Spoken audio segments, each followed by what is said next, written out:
জুমার নামাজের আজান যখন দেয়া হয় বের হয়ে যাও, তখন কোনো কাজ রাখা যাবে না। এই আজান দ্বারা উদ্দেশ্য হচ্ছে খতিব সাহেব খুতবা দেওয়ার জন্য মিম্বারে বসলে যে আজানটা দেয়া হয় এই আজান। কথা বুঝতে পেরেছেন? কিন্তু দুর্ভাগ্যজনক হলেও সত্য, আমাদের বাংলাদেশে এই আজানটা কেন যেন মুয়াজ্জিন ভাইরা ইমাম সাহেবের সামনে এসে আস্তে আস্তে দেয়, ছোট ছোট করে ইমাম সাহেবের মুখের উপরে দেয়, মাইকে দেয় না। এটা পাইছে কই? এটা যে কোত্থেকে ঢুকছে এক আল্লাহই ভালো জানে। আজান মানে অ্যানাউন্সমেন্ট। আজান মানে কি? কথা বলেন। অ্যানাউন্সমেন্ট কি জোরে হবে না আস্তে? তো সব আজান মাইকে এত সাউন্ড করে, এই আজানটা ইমাম সাহেবের মুখের সামনে এসে ছোট ছোট করে কেন দেয়? এটার কোনো দলিল আছে বলে আমার জানা নাই। এই আজানটাও মাইকে হতে হবে। আমি পৃথিবীর যত দেশ ঘুরেছি, অনেক বড় বড় মসজিদে আমি জুমার সালাত করেছি, সব জায়গায় মক্কাতুল মুকাররমা সহ মসজিদে নববী সহ সব জায়গায় খতিব সাহেব জুমার মিম্বারে বসার পরে যে আজানটা দেয়া হয় এটা অন্যান্য আজানের মতো মাইকে দেয়া হয়। আল্লাহ বললেন ইদা নুদিয়া লিস-সালামি ইয়াউমিল জুমআহ, জুমার দিনে আজান যখন দেয়া হয়, এই আজান দ্বারা উদ্দেশ্য হচ্ছে খতিব বসলে যে আজান 12:30 12:15 দিকে যে আজান, এই আজান উদ্দেশ্য নয়। বিশ্বনবীর সময়ে এই 12:30 12:15 দিকে যে আজান ছিল এটা ছিল না। বিশ্বনবীর সময় ছিল না, আবু বকরের সময় ছিল না, সাইয়েদনা ওমর ফারুকের সময় ছিল না। এটা চালু হয়েছে সাইয়েদনা উসমান যুন নুরাইনের সময়। তখন মদিনাতে মানুষের সংখ্যা অনেক বেড়ে গিয়েছে, লোকজনের জায়গা হয় না, মুসল্লিতে ঠাসাঠাসি। উনি ঘোষণা দিলেন সুক জাওরা, জাওরা নামক বিশাল একটা বাজার আছে, ঘোষণা দিলেন এখন থেকে ওই জায়গায় জুমার নামাজ হবে। মানুষ যেন আগ থেকে প্রস্তুতি নিয়ে আসতে পারে, এজন্য জাওরা নামক বাজারে উনি আর একটা আজান দেওয়ার প্রচলন করলেন। সুবহানাল্লাহ। সেখান থেকে আজ অবধি আমরা এই অতিরিক্ত আজানটা দিয়ে থাকি। এটা নবীর সুন্নাত না, এটা সাহাবীর সুন্নাত। বিশ্বনবীর সুন্নাহ মেনে নেওয়ার জন্য আবশ্যক 4 খলিফার থেকে পাওয়া সুন্নাতগুলো মেনে নেওয়া আবশ্যক। বিশ্বনবী বলেন আলাইকুম বিসুন্নতি ওয়া সুন্নাতিল খুলাফায়ে রাশিদিন আল মাহদিয়িন, আমার সুন্নাত ধরবা, হেদায়েত প্রাপ্ত 4 খলিফার সুন্নাত ধরবা। কেমনে ধরবা? ইক্ষু চিনেন? ইক্ষু না গ্যান্ডারি নাকি আখ না কুশাই? হ্যাঁ, আখ। কাঁচা আখ খায় কি করে? এই সামনের দাঁত দিয়ে ভাঙে না? ও সামনের দাঁত দিয়ে বলে ভাঙে, চাপার দাঁত দিয়ে, এই জায়গার দাঁত দিয়ে শক্ত করে ধরতে হয়। বিশ্বনবী বললেন আব্দু আলাইহা বিন নওয়াজিজ, আমার সুন্নাত আর সাহাবীদের সুন্নাতকে চাপার দাঁত দিয়ে আঁকড়ে ধরো যাতে ছুটে না যায়। চিল্লায় পড়েন আল্লাহু আকবার। এটা সাইয়েদনা উসমানের সুন্নাত। বিশ্বনবী বললেন ইদা নুদিয়া লিস-সালাহ মিন ইয়াউমিল জুমআতি ফাসআউ ইলা যিকরিল্লাহ, জুমার দিনে আযান যখন দেয়া হয় ফাসআউ ইলা যিকরিল্লাহ, আল্লাহর স্মরণের দিকে ধাবিত হও, দেরি করো না, দেরি করা। বিশ্বনবী বলেছেন ইদা উকিমাতিস সালাহ, মনোযোগ দিয়ে শুনুন, ইদা উকিমাতিস সালাতু ফালা তা'তুহা তাসআউন ওয়া আতুহা তামশুন আলাইকুম বিস-সাকিনাহ ফামা আদরাকতুম ফাসাল্লু ওয়া মা ফাতাকুম ফাতিম্মু, যখন নামাজ শুরু হয়ে যায় দৌড়ে দৌড়ে যাবে না, তামশুন হেঁটে হেঁটে যাও, আলাইকুম বিস-সাকিনাহ ধীরে ধীরে যাও, ফামা আদরাকতুম ফাসাল্লু ইমাম সাহেবের সাথে যে যত রাকাত পাবা পড়বা, ওয়া মা ফাতাকুম ফাতিম্মু যেটা ছুটে যায় নিজে নিজে পড়ো, কবুল করে নেবে কে? আল্লাহ। কিন্তু দৌড়ে যায় নামাজ ধরা যাবে? খবরদার, ধীরস্থির ভাবে যাবেন। হাঁটার মধ্যে একটা গুরুত্ব দিয়ে তাড়াতাড়ি ধরতে চাবেন, কিন্তু দৌড়ে যাওয়া যাবে? নিষেধ করেছেন। অনেক মুসল্লিরা এটা করে। ধরেন মাগরিবের নামাজ, ওযুখানাতে মুসল্লিরা ওযু করতেছে, ইমাম সাহেব নামাজ শুরু করেছেন আল কারিআতু মাল কারিআ ওমা আদরাকা মাল কারিআ, মুখস্থ আছে না সবার? মুসল্লি মনে করতেছে ওযু হয়েছে আমার অর্ধেক, এখন যদি তাড়াতাড়ি ওযু না করে দৌড় না দেই রাকাত পাওয়া যাবে? রাকাত পাওয়ার জন্য দিছে দৌড়। মসজিদে হচ্ছে টাইলসের মসজিদ, পিছলায় পয়রা মুসল্লি একদিকে, লুঙ্গি আরেকদিকে, আছে না নাই? আমার কাছে খবর আছে এরকম পা ভাঙছে অনেকের। রাকাত ধরার জন্য মুসল্লি তাড়াহুড়ো করে দিছে দৌড়, মুসল্লি একদিকে লুঙ্গি, ঠ্যাং ভাঙা শেষ, এখন ল্যাংড়া। বিশ্বনবীর কথা মানে না, ওটারে ল্যাংড়া বানাইছে কে? আল্লাহ। এজন্য বিশ্বনবী বললেন খবরদার দৌড়ে যাবে না, একামত হয়ে গেলে ধীরস্থির ভাবে যাও, কেননা দৌড়ে দৌড়ে আপনি কার দরবারে যাবেন? উনি তো সব রাজার বড় রাজা, মহারাজা। মহারাজার দরবারে তাড়াহুড়ো করা যায় নাকি? ফিট হয়ে কাপড় চোপড় পরে আতর টাতর মেখে ধীরস্থির ভাবে যাবেন। দৌড়ে গেলে আপনার হার্টবিট বেড়ে যাবে, আপনার ব্রেথ ইন ব্রেথ আউট, শ্বাস প্রশ্বাস বেড়ে যাবে। তো হাঁপানির চোটে তো আপনি হাঁপাতে থাকবেন। আপনি তাহিয়া পড়বেন কখন, তাসবিহ পড়বেন কখন, আল্লাহর প্রশংসা করবেন কখন? চিল্লা এখন ঠিক কিনা? এজন্য আল্লাহ বললেন ফাসআউ ইলা যিকরিল্লাহ, জুমার নামাজের আযান যখন হয়ে যায় তোমরা আল্লাহর জিকিরের দিকে ধাবিত হও। যিকরিল্লাহ, আল্লাহর স্মরণ। জিকির মানে কি? কিন্তু এই জিকির দ্বারা এই আয়াতের উদ্দেশ্য হচ্ছে আল খুতবাতাইন, জুমার 2 খুতবা। জুমার জিকিরের অনেক অর্থ আছে। জিকির মানে সালাত, জিকির মানে কোরআন, জিকির মানে ওয়াজ, জিকির মানে সম্মান। আবার জিকির মানে জুমার 2 খুতবা। আবার জিকির মানে সুবহানাল্লাহ, আলহামদুলিল্লাহ, সুবহানাল্লাহ, আলহামদুলিল্লাহ, লা ইলাহা লা ইলাহা ইল্লাল্লাহু মুহাম্মাদুর রাসূলুল্লাহ সাল্লাল্লাহু, এটাও জিকির। সুবহানাল্লাহ, আলহামদুলিল্লাহ, আল্লাহু আকবার। এই তিন জিকিরের চেয়ে শ্রেষ্ঠ কোনো জিকির আছে? কথা কন। বিশ্বনবী প্রত্যেক ফরজ নামাজের পরে সুবহানাল্লাহ 33 বার, আলহামদুলিল্লাহ 33 বার, আল্লাহু আকবার 34 বার পড়তেন। রাজি আছেন? সবাই পড়তে রাজি আছেন? লাফালাফি করবেন না তো? ঘাড় বাঁকা করবেন না তো? হুই হুই করে চিল্লাফাল্লা করা যাবে? জিকিরের মধ্যে সৌন্দর্য আছে না নাই? আল্লাহ নিজেও সুন্দর, আল্লাহর কাছে যেটা আমরা পেশ করব সবটাই সুন্দরভাবে পেশ করতে হয়। চিল্লা এখন ঠিক কিনা? তার মানে জিকিরের অনেক অর্থ। জিকিরের এক অর্থ হলো কোরআন। জিকিরের এক অর্থ কি? আপনি যখন কোরআন পড়েন তখন জিকির করেন কার? কথা বলেন। আবার আপনি যখন নামাজ পড়েন জিকির করেন কার? আবার আপনি যখন লা ইলাহা ইল্লাল্লাহ এটা পড়েন জিকির করেন কার? ঝিনুকের ভেতর লুকিয়ে থাকে যেমন মতি, ঝিনুকের ভেতর লুকিয়ে থাকে যেমন মতি, কালমা শাহাদাতে আছে আল্লাহর জ্যোতি, কালমা শাহাদাতে আছে আল্লাহর জ্যোতি। পড়েন সুবহানাল্লাহ। লা ইলাহা ইল্লাল্লাহ সবচেয়ে শ্রেষ্ঠ জিকির। সাইয়েদনা মুসা আলাইহিস সালাম আল্লাহরে বললেন, আল্লাহ আল্লিমনি যিকরান, আপনি আমার এমন একটা জিকির শিখায়া দেন, লা ইয়ালামুহা ইল্লা আনতা ওয়া আনা, যে জিকিরটার শব্দ আপনি আর আমি ছাড়া কেউ জানবে না। অদ্ভুত অদ্ভুত প্রশ্ন সব আপনি মুসা আলাইহিস সালামের মাথা থেকে পাবেন। ভেরি কিউরিওসিটি ছিল ওনার, বিভিন্ন বিষয়ে আল্লাহর প্রশ্ন করতেন। আল্লাহরে বললেন, আল্লাহ আল্লিমনি কালিমাতান, আল্লিমনি যিকরান লা ইয়ালামুহা ইল্লা আনতা ওয়া আনা। ও আল্লাহ এমন একটা জিকির আমারে শিখান, দিনে রাতে সব সময় এই জিকির আমি করব, আপনারে ডাকবো, কিন্তু শর্ত হলো এই জিকিরটা জানবে শুধু আপনি আর জানবো শুধু আমি, কেউ জানবে। আল্লাহ বললেন, মুসা পড়ো লা ইলাহা লা ইলাহা ইল্লাল্লাহু মুহাম্মাদুর রাসূলুল্লাহ সাল্লাল্লাহু। আল্লাহ বললেন, মুসা পড়ো লা ইলাহা ইল্লাল্লাহ। মুসা আলাইহিস সালাম কয়, মাবুদ এটা তো জাতীয় জিকির, সবাই জানে। জানে না? জানে না লা ইলাহা ইল্লাল্লাহ এমন কেউ আছে? কথা কন। জানেন না আপনারা? কথা বলেন, জানেন না? মুসা আলাইহিস সালাম বললেন, আল্লাহ এটা জাতীয় জিকির কইলেন কেন?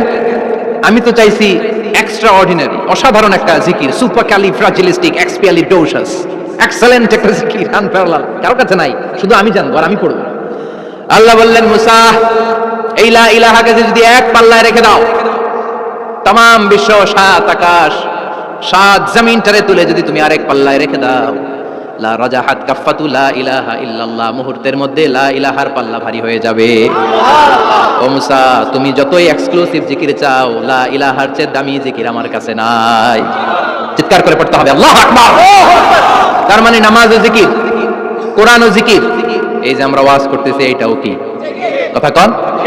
বিশ্ব নবীর আল্লাহ বললেন, ও নবী ফাদাক্কির ইন্নামা আনতা, ও নবী আপনি জিকির করেন মানে ওয়াজ করেন। ইন্নামা আনতা মুযাক্কির, ও নবী আপনি ওয়াজ করে শোনান। লাস্তা আলাইহিম বিমুসাইদির, আপনারা দারোগা বানিয়ে পাঠাই নাই, আপনি শুধু ওয়াজ করেন। কার কথা? চিল্লায় বলেন কার কথা? আল্লাহর। কিন্তু এইখানে জিকির দ্বারা উদ্দেশ্য হচ্ছে জুমার খুতবা। ফাসআউ ইলা যিকরিল্লাহ, আল্লাহর জিকিরের দিকে ধাবিত হও, এই জিকির দ্বারা উদ্দেশ্য হলো জুমার খুতবা। তার মানে জুমার খুতবা যে খতিব সাহেবরা দেন, এখানে মসজিদের খতিব আছেন কারা কারা? দেখি একটু হাত তোলেন তো। 1 2 3 4 5 6 7, গুণে শেষ করা যাবে না, অনেক খতিব। আল্লাহ এই খতিবদেরকে তুমি কবুল করো। আর জোরে পড়েন আমিন। এই যে যিকরুল্লাহ, ফাসআউ ইলা যিকরিল্লাহ দ্বারা আল্লাহ তাআলা জুমার খুতবাকে বুঝিয়েছেন। কি বুঝিয়েছেন? মনোযোগ আপনাদের আছে না গেছে? শেষ করে দেই, অনেক রাত হয়েছে তো। ছোট্ট একটা দোয়া পড়ি, শেষ করব? আরো কয়েক মিনিট মনোযোগ থাকবে? তাকবীর দেন, লিল্লাহি তাকবীর। আরো জোরে দেন, লিল্লাহি তাকবীর। ফাসআউ ইলা যিকরিল্লাহ, আল্লাহর জিকিরের দিকে, আল্লাহর স্মরণের দিকে ধাবিত হও। এটা তার উদ্দেশ্য হচ্ছে জুমার খুতবা। আল্লাহ বুঝাতে চাইলেন জুমার খুতবা যাতে মিস হয়ে না যায়, এজন্য জুমার খুতবারে যেন তেন মনে করবেন না, এটা ওয়াজিব। জুমার নামাজ যেমনি ওয়াজিব, জুমার খুতবা দেওয়াও, কথা বলেন, জুমার খুতবা ওয়াজিব, শোনা ওয়াজিব, খুতবা দেওয়া ওয়াজিব। এই জন্য রব্বুল আলামিন জোহরের নামাজকে ফরজ করে দিয়েছেন 4 রাকাত। যেহেতু জোহরের নামাজের আগে পরে কোনো খুতবা নাই, জুমার দিন খুতবা আছে, তাই জুমার দিন 4 রাকাত থেকে কমিয়ে তিনি 2 রাকাত করে দিয়েছেন। কি ব্যালেন্সড ইসলাম, কি ভারসাম্যপূর্ণ আমাদের জীবন বিধান। প্রতিদিন জোহরের সময় ফরজ করা রাকাত, কিন্তু জুমার দিন ফরজ করা রাকাত। 2 রাকাত কমাইলো কেন? খুতবা, সুবহানাল্লাহ কইবেন না? এজন্য জুমার খুতবাটা খতিব সাহেব যারা আছেন খুবই জরুরি। এটাকে খুব কনস্ট্রাকটিভ মুডে সমাজে তুলে ধরতে হবে, মানুষকে এডুকেট করতে হবে, ইনস্ট্রাক্ট করতে হবে। আপনাদের অনেক দায়িত্ব, you have huge responsibilities in your shoulder. আপনাদের অনেক দায়িত্ব। খতিব যারা, এটা ছোটখাটো কোনো রেসপন্সিবিলিটি নয়, এটা অনেক বড় দায়িত্ব। ছোট বাচ্চাদের এরকম দৌড়াদৌড়ি আছে না নাই? রাজা মেয়ারও আছে। ছোট বাচ্চাদেরকে মসজিদে ঢুকতে দেন তো, না বের করে দেন? বের করে দেয়। সর্বনাশ, বাচ্চাদেরকে মসজিদ থেকে বের করবেন না, কখনোই বের করবেন না। তুরস্কের বিভিন্ন মসজিদে বড় বড় ফেস্টুন দিয়ে লেখা থাকে, তারাবির নামাজে, জামাতের নামাজে মুরব্বীরা যখন সামনে নামাজ পড়বে, পিছন থেকে যদি ছোট বাচ্চাদের চিল্লা চিল্লি আর কিচির মিচির শব্দ শুনতে না পাওয়া যায়, তাহলে ভবিষ্যৎ প্রজন্ম নিয়ে আপনারা চিন্তিত থাকুন। পিছনে যদি বাচ্চাদের হই হুল্লোড় না থাকে, চিল্লাফাল্লা না থাকে, তার মানে নেক্সট জেনারেশন এগুলো মুসল্লি হবে না, এগুলো হবে ডাকাত। এজন্য এরা বিভিন্ন প্রজেক্ট চালু করেছে। 40 দিন টানা ফজরের নামাজ যে ছোট বাচ্চারা মসজিদে এসে পড়বে, এই প্রজেক্টের আওতা থেকে একটা করে সাইকেল দিয়ে দেওয়া হচ্ছে। সুবহানাল্লাহ কইবেন না? কুয়েতে আরেকটা প্রজেক্ট করছে, ফজরের নামাজে মুসল্লি নাই। কুয়েতের এই প্রজেক্ট হচ্ছে marriage project, second marriage project, দ্বিতীয় বিবাহ প্রকল্প। কি কাজ এই প্রকল্পের? তারা ঘোষণা দিল, মসজিদে ফজরের সালাতে মুসল্লি পাওয়া যায় না, তো যারা যারা ফজরের নামাজে মসজিদে আসবে না, টাইমলি আসবে না, তাদেরকে মসজিদের টাকা দিয়ে মসজিদের অর্থায়নে দ্বিতীয় বিবাহের ব্যবস্থা করে দেওয়া হবে। এই ঘোষণা দেওয়ার পর থেকে ওই এলাকার কোনো মহিলার তাহাজ্জুদ মিস হয় না। ফজর তো অনেক দূরে, তাহাজ্জুদের সময় থেকে হাজবেন্ডের টাকা শুরু করে, মসজিদে যাও, তাড়াতাড়ি তাড়াতাড়ি কোথায় যাও, কারণ মসজিদে না গেলে দ্বিতীয় বিয়ে আছে না নাই? সুবহানাল্লাহ কইবেন না? What a project, what a project, কত চমৎকার প্রজেক্ট। এই প্রজেক্টগুলো নেওয়ার দরকার আছে না নাই? এজন্য ছোট বাচ্চাদেরকে মসজিদ থেকে তাড়িয়ে দেওয়া যাবে, এদেরকেও নিয়ে যাবে। এরা হাসতে খেলতে চলতে ফিরতে, আমি বাইরের যত জায়গায় তারাবি পড়েছি, অনেক দেশে তারাবি পড়েছি রামাদানে, ছোট বাচ্চারা পিছনে অনেক কিচির মিচির করে, হঠাৎ অ্যানাউন্সমেন্ট দেয়, বাবা মারা ছেলে মেয়েদেরকে শান্ত করেন, কিছুক্ষণ শান্ত, 2 রাকাত পরে আবার চিল্লাচ্ছেন, আছে না নাই? তো ওরা যদি না চিল্লায়, ওরা যদি লাফালাফি না করে, লাফালাফি কি 80 বছরের মুরব্বী করবে? কথা কয় না, মুরব্বী লাফালাফি করলে এটা মানাবে? ছোট বাচ্চারা লাফালাফি করবে, একজন আরেকজনের কামড় দিবে, কাচের গ্লাস ভাঙবে, এটাই পৃথিবীর সৌন্দর্য। চিল্লায় বলেন ঠিক কিনা? বিশ্বনবী একবার আসরের নামাজের সেজদা লম্বা করে দিলেন, সাহাবারা বললেন, নবী নামাজের পরে ধরলেন, অসুস্থ হয়ে গেলেন নাকি, অথবা কোরআনের আয়াত সেজদা অবস্থায় নাজিল হয়ে গেল নাকি? আসরের সেজদা তো এত লম্বা করতে কখনো দেখি নাই রে নবী।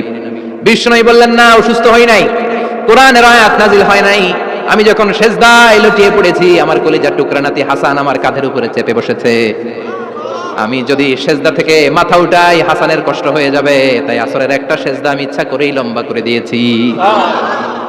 কি নবী ছিল, কি মায়া ছিল নাতিদের সাথে। হাসান হুসাইন, বিশ্বনবী যে নবী হচ্ছে সব নবীদেরও সর্দার, ওই নবীরে ঘোড়া বানায়া, বিশ্বনবীর বাবরি চুল ছিল তো, ওই চুল ধরে এরকম ঘোরা ঘোরা খেলত, বিশ্বনবীর কাঁধে বসে বিশ্বনবীর বাবরি চুল টেনে টেনে কয়, এটা আমার ঘোড়া। হাসান হুসাইনের গায়ের এমন কোন জায়গা নাই যে জায়গায় বিশ্বনবী চুমা দেয় নাই। আর বলতেন, রাইহানা চাইনি ফিদ দুনিয়া, হাসান আর হুসাইন হলো আমার দুনিয়ার সুগন্ধি, সাইয়্যিদা শাবাবি আহলিল জান্নাহ, জান্নাতীরা আপনারা যারা জান্নাতে যাবেন, আপনাদের সামনে 2টা পতাকা থাকবে, একটা থাকবে হাসানের হাতে আর একটা হুসাইনের হাতে। বিশ্বনবী মসজিদে নববীতে জুমার খুতবা দিচ্ছেন, হঠাৎ হাসান আর হুসাইন লাল 2টা জামা পরে কাতারের মধ্যে দৌড়াদৌড়ি শুরু করলেন। বিশ্বনবী খুতবা থামিয়ে দিলেন, মিম্বার থেকে নেমে হাসান হুসাইনকে 2 হাতে টানতে টানতে মিম্বারের উপরে নিয়ে আসলেন, যাতে মুসল্লিদের ডিস্টার্ব না হয়ে যায়। হাসানকে ডান হাতে ধরে, হুসাইনকে বাঁ হাতে ধরে বাকি খুতবাটা বিশ্বনবী তখন শেষ করলেন। 500টা খুতবা দিয়েছেন। কয়টা? চিল্লায় বলেন কয়টা? আবার বিশ্বনবী জুমার খুতবা দিতে দাঁড়ালেন, এক সাহাবী এসে বসে পড়ল। বিশ্বনবী বললেন, কুম, দাঁড়াও, 2 রাকাত পড়ছো? সাহাবী কয়, না, পড়ি নাই। বিশ্বনবী বললেন, ইরকা রাকাতান, 2 রাকাত পড়ো। সাহাবী 2 রাকাত পড়া শুরু করলেন, বিশ্বনবী আবার খুতবা দেওয়া শুরু করলেন। খুতবার নিরবিচ্ছিন্নতাকে ভঙ্গ করে বিশ্বনবী তাকে দাঁড়াতে বললেন, 2 রাকাত নামাজ পড়তে বললেন। তার মানে খতিব সাহেব মন গড়া শুধু খুতবা দিয়ে যায় না, ডানে বায়ে কোথায় কি হচ্ছে সবকিছু নজরে রেখে, কন্ট্রোলে রেখে, সামাজিক সব সমস্যার কথাগুলো তুলে ধরে অসামাজিক কার্যকলাপের বিরুদ্ধে হুঙ্কার দিয়ে জুমার প্ল্যাটফর্মটাকে শক্তিশালী করাই হচ্ছে একজনের খতিবের দায়িত্ব। চিল্লা এখন ঠিক কিনা? এ কাজই করেছেন বিশ্বনবী 500টা খুতবায়। আবার বিশ্বনবী দাঁড়িয়ে খুতবা দিচ্ছেন, এক সাহাবী এসে বলেন, নবী মদিনার মধ্যে পানি নাই, অনাবৃষ্টি, দুর্ভিক্ষ, আপনি একটু দোয়া করেন যাতে বৃষ্টি হয়। কিসের দোয়া? বিশ্বনবী জুমার খুতবা থামিয়ে দিলেন, খুতবা দিচ্ছিলেন, খুতবা থামিয়ে দোয়া করলেন, আল্লাহুম্মা আসকিনা, আল্লাহুম্মা আসকিনা ইয়া গাউস আগিসনা, আল্লাহুম্মা আসকিনা গাইসান মুগীসান মারিআন মুরিআন নাফিআন গায়রা দা আজিলান গায়রা আজিল। আল্লাহ আপনি আমাদের সাহায্য করেন, আপনি রহমত করেন, বরকত দেন, আপনি মদিনার বুকে বৃষ্টি দেন, তাড়াতাড়ি দেন, দেরি করেন না। সুবহানাল্লাহ। বিশ্বনবী দোয়া করতে দেরি, মুহূর্তের মধ্যে ঝুমঝুম করে বৃষ্টি নাজিল হয়ে মদিনাটা প্লাবিত হয়ে গেল। আকাশে মেঘ দেয় কে? বৃষ্টি দেয় কে? আল্লাহ মেঘ দে, পানি দে, ছায়া দে রে তুই আল্লাহ মেঘ দে। পড়েন পড়েন, আল্লাহ মেঘ দে, পানি দে ছায়া দে রে তুই আল্লাহ মেঘ দে। সবকিছু দেওয়ার মালিক কে? বৃষ্টি দেয় কে? মেঘ দেয় কে? বিশ্বনবীর দোয়ার বরকতে বৃষ্টি নামলো। শুক্রবার বৃষ্টি, শনিবার বৃষ্টি, রবি সোম মঙ্গল বুধ বৃহস্পতি শুক্র, এর পরের শুক্রবার পর্যন্ত টানা বৃষ্টি হলো। কারণ বৃষ্টির দোয়া করছে, বৃষ্টি বন্ধ আর দত করে নাই, চলতেছে। আল্লাহ কাছে নবী চাইছেন, দিতেছি, না করলে থামামু। সুবহানাল্লাহ কইবেন না? বৃষ্টি হইতে হইতে মদিনায় বন্যা, মরুভূমির দেশ, কি পরিমাণে হেভি রেইনফল হলে মরুতে বন্যা হয়। সুবহানাল্লাহ পড়বেন না?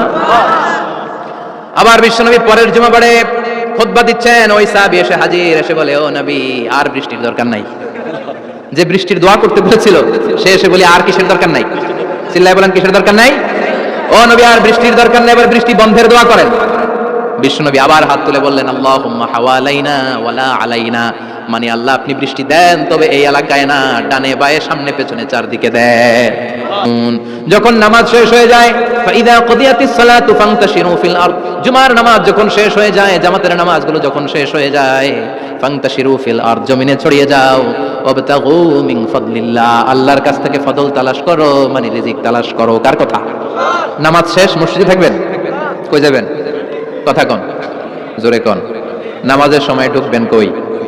নামাজ শেষে যাইবেন কই? আবার বলেন, আজান হলে ঢুকবেন কই?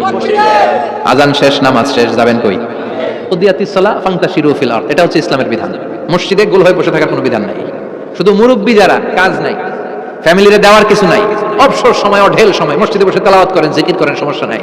কিন্তু যুবক যারা, নামাজের পরে সমাজকে উপহার দিবা, রাষ্ট্রকে অনেক কিছু উপহার দেওয়ার আছে, তোমার ফ্যামিলির প্রতি অনেক দায়িত্ব আছে, কর্মক্ষম কেউ নামাজের পরে মসজিদে অলস সময় কাটানো যাবে? বিধানটা কার? ওমর ফারুক মসজিদে নববীর ইমাম, জোহরের নামাজের ইমামতি করলেন, বের হয়ে আসলেন, দেখেন মসজিদের বারান্দায় ইয়ামান থেকে আসা কিছু লোক গোল হয়ে বসে বসে জিকির করে। কি করে? মনোযোগ নাই, কি করে? জিকির করে। উনি চলে গেলেন, আসরের সময় আবার ইমামতিতে আসলেন, আসরের সালাত পড়িয়ে চলে যাচ্ছেন, আবার দেখে গোল হয়ে জিকির করে। ওই দল মাগরিবের নামাজে ইমামতি করলেন, চলে যাওয়ার সময় দেখে সবাই যায়, এরা যায় না, গোল হয়ে বসে বসে জিকির করে আর তাসবিহ পড়ে। এবার ওমর ফারুক বললেন, আসসালামু আলাইকুম। সবাই বলে, ওয়ালাইকুম আসসালাম। মান আনতুম, তোমরা কারা? কয়, নাহনু আল মুতাওয়াক্কিলুনা আলাল্লাহ, আমরা আল্লাহর উপর তাওয়াক্কুল করছি। তো তাওয়াক্কুল করে যে বসে আছো, তোমাদের ফ্যামিলি নাই, ছেলে মেয়ে নাই, দায় দায়িত্ব নাই, সমাজকে উপহার দেওয়ার মতো কিছু নাই, আর তোমরা যে বসে আছো তিনটা বেলা, খাইলা কোথা থেকে? না, রোজা দাও। ইয়ামানি লোকগুলো বলে, না রোজা রাখি নাই, খাইছি। ওমর বলল, বড় আল্লাহর ওলি খানা করতে আইছে। আমাদের জিকির আর বুজুর্গি দেখে আশেপাশের লোকজন খানা দিয়া গেছে। ওমরে ফারুক বলে, তাহলে তো তোমরা মিথ্যাবাদী, তোমরা মুতাওয়াক্কিলুনা আলাল্লাহ নও, তোমরা আল্লাহর উপর তাওয়াক্কুল করনি, তোমরা হচ্ছে আল মুতাওয়াক্কিলুনা বা'দুকুম বা'দা, একে অপরের উপর নির্ভরশীল। যারা খানা দিয়ে যায় এদের উপর তোমরা নির্ভরশীল। তোমরা জিকির করার টাকায় থাকো, বাটি আসে কোন দিক দিয়া? খাবারের প্লেট আসে কোন দিক দিয়া? জোরে কোন, ঠিক কিনা? আল্লাহর উপর তাওয়াক্কুল তো নয়। আনতুমুল মুতাওয়াক্কিলুন বা'দুকুম বা'দা, এখনই মসজিদ থেকে বের হয়ে যাও। এরপরে কোনদিন নামাজের পর গোল হয়ে বসে থাকতে দেখলে পিটায় মসজিদ থেকে তাড়ানো। এটা হচ্ছে ইসলামের বিধান, চিল্লা এখন, ঠিক কিনা? ফান্তাশিরু ফিল আরদ, নামাজের পরে কৃষক চলে যাবে মাঠে, ব্যবসায়ী চলে যাবে শপিং মলে, মেম্বার অফ দ্য পার্লামেন্ট চলে যাবে সংসদে, সেনা সদস্যরা ঢুকে যাবে ক্যান্টনমেন্টে। চিল্লা এখন, ঠিক কিনা? যার যেইখানে দায়িত্ব পালন করার জন্য ছোট, মসজিদে বসে থাকা যাবে? কোন যুবক মানুষ, কর্মক্ষম মানুষ নামাজের পরে মসজিদে বসে বসে জিকির করা যাবে? নামাজই তো সবচেয়ে বড় জিকির, কামাই করা লাগবে না? মেয়ে কোথায় গেল, ছেলে কোথায় গেল, ফ্যামিলির খোঁজ খবর নেওয়ার দরকার আছে না নাই? চিল্লায় বলেন, আছে না নাই? এরপর আল্লাহ বললেন, ওয়া ইযা রাআউ তিজারাতান আও লাহওয়ান ফাদ্দু ইলাইহা ওয়া তারাকুকা কাইমা। ও নবী, সাহাবারা কাফেলার পণ্যের লোভে, কাফেলার পণ্য এসেছে মদিনায় শুনে আপনাদের জুমার মিম্বারের মধ্যে দাঁড় করিয়ে রেখে সবাই চলে যায়, এটা ঠিক করে নাই। আমার কাছে এমন রিজিক আছে যেটা কখনো ফুরাবে না, ঠিক কিনা? এই আয়াতটা বুঝতে হলে 2 মিনিট খুব মনোযোগ দিয়ে কানগুলো খরগোশের মতো খাড়া করে ফেলা। খরগোশ কিন্তু খুব খাড়া কান করে শুনে, জানেন? কানগুলো খরগোশের মতো খাড়া হয়েছে। মনোযোগ আছে? বিশ্বনবী সাল্লাল্লাহু আলাইহি ওয়াসাল্লাম মদিনাতে প্রথম যখন জুমার নামাজ পড়াতেন, তখন আগে জুমার 2 রাকাত করে পরে 2 রাকাত খুতবা দিতেন, ঈদের নামাজের মতো। ঈদের নামাজে আগে কি? 2 রাকাত, পরে খুতবা। জুমার নামাজও ছিল এরকম, আগে 2 রাকাত নামাজ, পরে খুতবা। বিশ্বনবী আগে 2 রাকাত নামাজ পড়িয়ে খুতবা দিচ্ছেন, তখন মদিনায় দুর্ভিক্ষ, খাবার দাবার নাই। 1 মাস আগে দিহিয়াতুল কালবি আল আনসারী নামক এক সাহাবীকে দিয়ে বিশ্বনবী শাম দেশ থেকে কাফেলা পাঠিয়েছেন খাবারের দ্রব্যাদি আনার জন্য, পণ্য আনার জন্য। 1 মাস পরে তারা খাদ্যের পণ্য নিয়ে, মদিনাতে তখন দুর্ভিক্ষ, খাবারের দাম 2 গুণ 3 গুণ, খাবারের পণ্য নিয়ে কাফেলা ফিরে এসেছে জুমার টাইমে। তখন বিশ্বনবী জুমার 2 রাকাত নামাজ পড়িয়ে খুতবা দিচ্ছিলেন। কি করতেছিলেন? আর তখন নিয়ম ছিল, কোন শহরে কাফেলা ঢুকলে তারা তবলা বাজাতো, ঢোল বাজিয়ে দিত, ঢোলের আওয়াজ সবাই শুনে ওইখানে জড়ো হতো। যার যত পণ্য কিনা দরকার পণ্য কিনে নিয়ে চলে যেত। বিশ্বনবী জুমার নামাজের ইমামতি করে 2টা খুতবা যখন দিবেন, মিম্বারের মধ্যে দাঁড়িয়ে বিশ্বনবী মসজিদে নববীতে খুতবা দিচ্ছেন। খুতবার মাঝখানে বিশ্বনবী তবলার আওয়াজ শুনতে পেলেন। কিসের আওয়াজ? বিশ্বনবী সহ সব সাহাবারা বুঝতে পেরেছে 1 মাস আগে দিহিয়াতুল কালবি শাম দেশে যেই কাফেলা পাঠানো হয়েছে, ওই কাফেলা খাবারের পণ্য নিয়ে মদিনার মধ্যে ঢুকেছে। এখন মসজিদে কানাঘুষা। কিছু সাহাবী বলে না না, বিশ্বনবীর খুতবা রেখে যাওয়া যাবে না। অনেকে বলে আমরা না গেলে মুনাফিকেরা সব পণ্য কিনে ফেলবে, আমরা খাবো কি? কেউ কয় বসে থাকি, কেউ কয় লজাই। 2-4 জন ওঠা শুরু, সাথে সাথে ওনাদের পিছনে পিছনে বাকি সাহাবীরাও ওঠা শুরু।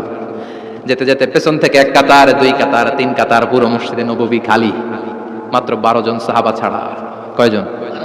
কথা কোন?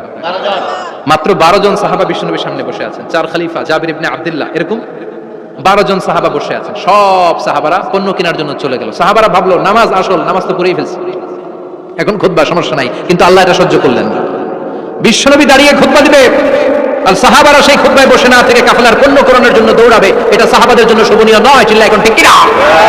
এজন্য সাহাবাদেরকে ধমক দিয়ে, আমাদের চোখে আঙ্গুল দিয়ে আল্লাহ আয়াত নাযিল করলেন, ওয়া ইযা রাআউ তিজারাতান লাহওয়ানি আও লাহওয়ানিন ফাদ্দু ইলাইহা ওয়া তারাকুকা কাইমা। ও নবী, আপনার সাহাবারা দুনিয়ার পণ্য সামগ্রী দেখে আপনাকে জুমার মিম্বারের মধ্যে দাঁড়িয়ে রেখে তারা চলে যায়। কুল মা ইনদাল্লাহি খায়রুম মিনাল লাহবি ওয়া মিনাত তিজারা।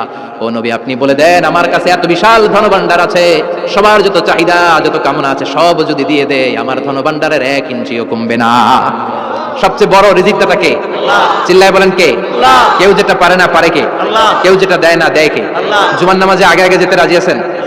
সময় মতো জুমার খুতবা শুনতে রাজি আছেন তো? খতিব সাহেবরা ঠিকঠাক মতো জুমার খুতবা দিবেন তো?